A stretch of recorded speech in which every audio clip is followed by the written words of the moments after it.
Hello, ഇന്നത്തെ നമ്മുടെ dish ഉണ്ടല്ലോ, നമുക്ക് രാവിലെയോ അല്ലെങ്കിൽ രാത്രിയോ നമ്മൾ ചപ്പാത്തീൻ്റെ കൂടെയൊക്കെ കഴിക്കാൻ പറ്റിയുള്ള ഭയങ്കര ഈസി ആയിട്ടുള്ള ഒരു റെസിപ്പിയായിട്ട് തയ്യാറാക്കുന്നത്. നമ്മളെ വീട്ടിൽ എപ്പോഴുള്ള ഒരു ഐറ്റം വെച്ചിട്ട് തന്നെയാണ് ഒന്ന് തയ്യാറാക്കുന്നത്. അപ്പോൾ ഞാനിപ്പോൾ ഇന്ന് തയ്യാറാക്കുന്നത് ബട്ടർ ഗാർലിക് എഗ്ഗാണ് കേട്ടോ. അപ്പോൾ അതിന് വേണ്ടിയിട്ട് ഞാൻ എടുത്തിട്ടുള്ളത് 2 എഗ്ഗാണ് കേട്ടോ. നിങ്ങളെ വീട്ടിൽ നിങ്ങൾക്ക് എങ്ങനെയാണോ ക്വാണ്ടിറ്റി ആവശ്യമുള്ളത് അതിനനുസരിച്ചിട്ട് എഗ്ഗ് കൂട്ടിയെടുക്കാം കേട്ടോ. ഞാനിപ്പോൾ എടുത്തിട്ടുള്ളത് 2 എഗ്ഗ് മാത്രമാണ്. നോർമലി അതിലേക്ക് ആവശ്യത്തിനുള്ള ഉപ്പ് ചേർത്തിട്ട് ഒന്ന് മിക്സ് ചെയ്ത് കൊടുക്കട്ടെ. നമുക്ക് നല്ലോണം ഒന്ന് മിക്സ് ചെയ്തതിന് ശേഷം നമുക്കിതൊന്ന് സ്ക്രാമ്പിൾ ചെയ്തെടുക്കുകയാണ് ചെയ്യേണ്ടത്. അതിന് വേണ്ടിയിട്ട് ഞാനൊരു നോൺ സ്റ്റിക്കിൻ്റെ പാനിലേക്ക് ഒരു ചെറിയ പീസ് ബട്ടർ ചേർത്ത് കൊടുക്കുന്നുണ്ട്. ഒന്ന് ബട്ടർ മെൽറ്റ് ആയി കഴിഞ്ഞാൽ നമുക്ക് ഇതൊന്ന് മുട്ട അതിലേക്ക് ഒഴിച്ചു കൊടുക്കുന്നുണ്ട്. ഇപ്പോൾ ഇത് എഗ്ഗ് ഒഴിച്ചതിന് ശേഷം നമുക്കിതൊന്ന് സ്ക്രാമ്പിൾ ചെയ്തെടുക്കുകയാണ് ചെയ്യേണ്ടത്.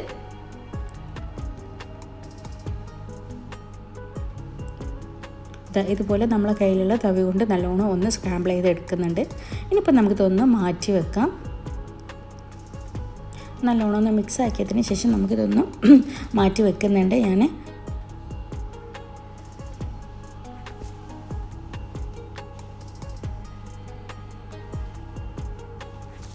ഇതൊരു പ്ലേറ്റിലേക്ക് മാറ്റി വെച്ചതിന് ശേഷം അതേ പാനിലേക്ക് തന്നെ ചെറിയൊരു പീസ് നമുക്ക് ബട്ടർ ഒന്നും കൂടി ചേർത്ത് കൊടുക്കാം.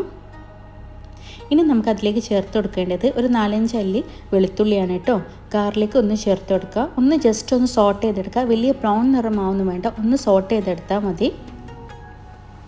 സോട്ട് ചെയ്തതിന് ശേഷം നമുക്കതിലേക്ക് ഫ്രഷ് ക്രീം ചേർത്ത് കൊടുക്കാം. നിങ്ങളുടെ കയ്യിൽ ഇൻ കേസ് ഫ്രഷ് ക്രീം ഇല്ല വെച്ചാൽ കുഴപ്പമില്ല.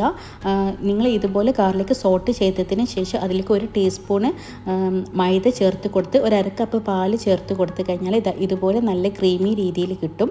ഇപ്പോൾ ഞാൻ ഇതിലേക്ക് ഫ്രഷ് ക്രീമാണ് ചേർത്ത് കൊടുത്തിട്ടുള്ളത്. ഫ്രഷ് ക്രീം ചേർത്ത് കൊടുത്ത് കുറച്ച് അതേ രീതിയിൽ തന്നെ ഒരു 1/4 കപ്പ് വെള്ളം കൂടി ചേർത്ത് കൊടുക്കുന്നുണ്ട്. ഇനി അതിലേക്ക് 1 ടീസ്പൂൺ ഉപ്പും 1 ടീസ്പൂൺ കുരുമുളകും 1 ടീസ്പൂൺ ഒറിഗാനോയും 1 ടീസ്പൂൺ ചില്ലി ഫ്ലേക്സുമാണ് കേട്ടോ ചേർത്ത് കൊടുക്കുന്നത്. ഇങ്ങനെ ചേർത്ത് കൊടുത്തതിന് ശേഷം നല്ലോണം ഒന്ന് മിക്സ് ആക്കി കഴിഞ്ഞാൽ ഇത് നല്ലൊരു ക്രീമി രീതിയിൽ നമുക്ക് കിട്ടും.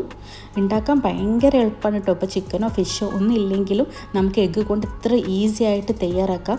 ഇൻ കേസ് ഇനി ഫ്രഷ് ക്രീം ഇല്ലെങ്കിലും നിങ്ങളിതുപോലെ മൈദയും പാലും കൂടി ചേർത്തിട്ട് നമുക്ക് തയ്യാറാക്കി എടുക്കാം കേട്ടോ. ഇത് ഇനിയിപ്പോൾ നമ്മൾ നേരത്തെ മാറ്റി വെച്ചിട്ടുള്ള എഗ് സ്ക്രാമ്പിൾ ഉണ്ടല്ലോ, അത് ഇതിലേക്കൊന്ന് ചേർത്ത് കൊടുത്തിട്ടൊന്ന് മിക്സ് ചെയ്യാം.